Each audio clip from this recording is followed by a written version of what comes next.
Welcome to Blip on the Radar. I'm Mark Palermo. Today I will be reviewing the motion picture Wes Anderson and the Kingdom of the Moonrise Skull. In case you didn't have a chance to read everything that was on that poster, I'll just play those words for you again. Okay. My friend Dave has a theory that every second David Fincher movie is good. I don't particularly agree with that. I think Fincher is always a very technically innovative filmmaker who's, in terms of those skills, at the top of his game.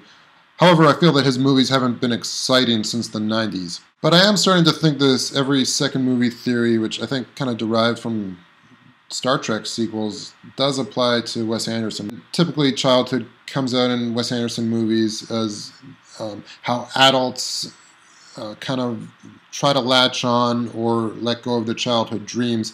That was, I think, the big focus at the center of The Life Aquatic with Steve Zissou, which is, I feel, Wes Anderson's strongest movie, his masterpiece, really. And here is a follow-up to Fantastic Mr. Fox, which was the stop-motion animation, sort of a kid's movie. And here he's dealing directly with children again, with two protagonists who are maybe not the kind of precocious types that we associate with in Hollywood movies typically. There's something rougher around the edges. They're both outcasts. They're more unlikable in a way. And that's a brave move. In a sense, they're sort of like junior versions of the Max Fisher, outsider, misfit character that Jason Schwartzman played in Rushmore, which was Anderson's second movie, but really a big breakthrough. Moonrise Kingdom is set in a township of New Penzance, which is in New England.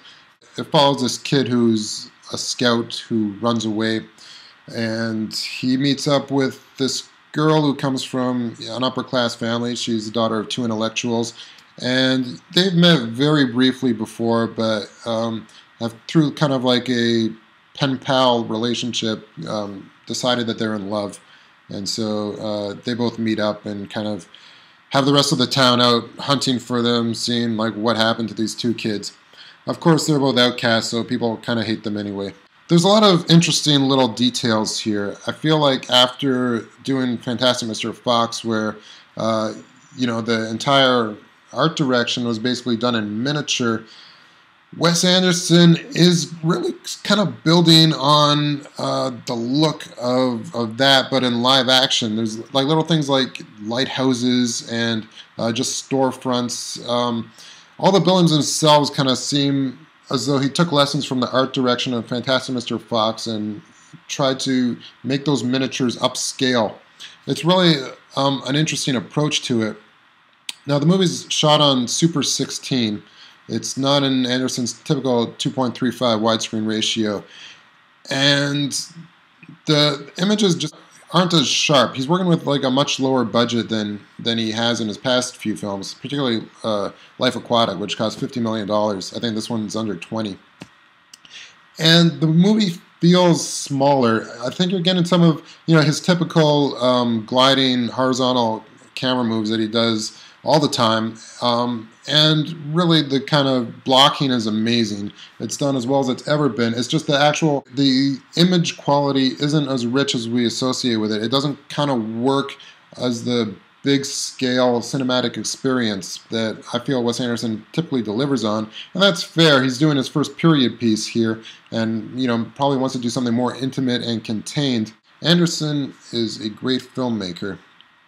His knockoffs never really come close. And it's not just, in his technical approach to things, but also, in his like pet themes. There's always this sort of idea of compassion that comes through in his movies. And that doesn't only extend towards how the characters treat each other, but, towards how he's always willing to see the good in, even like kind of the so-called villains of his pieces. And Moonrise Kingdom continues with that kind of focus, and that's sort of this type of integrity I feel that elevates this movie to beyond where it would be otherwise. But I do also believe that the central story here between the boy and girl is not really registering beyond its surface level implications. We don't particularly buy into it as a love story. Anderson can fall into this trap of defining his characters too much based on individual quirks. And that happens here. And, you know, what's going on, I guess, is this idea of, you know, two overly mature 12-year-olds versus the rest of the adult town, which is immature grown-ups. And that's an interesting contrast. It's just that I don't feel that the people are particularly coming through beyond, you know, the implications of what they necessarily represent.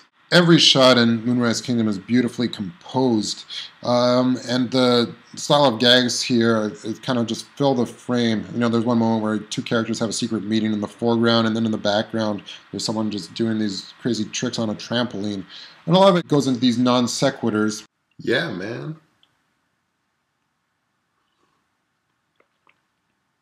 Yeah.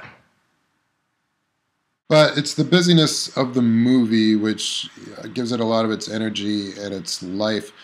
I do feel that there's too many characters on the periphery, as though, you know, Anderson had just had too many actors he wanted to cast in this. You know, it's Edward Norton and Bruce Willis and Tilda Swinton and Harvey Keitel. And none of them really kind of come through as the type of like memorable characters that Anderson has the capacity to develop. Anderson co-wrote Moonrise Kingdom with Roman Coppola, and I think for the director it's very much you know, of his body of work. It's not a step away from that. I just feel it's one of his lesser movies, so I'm going to give this one a rating of C+.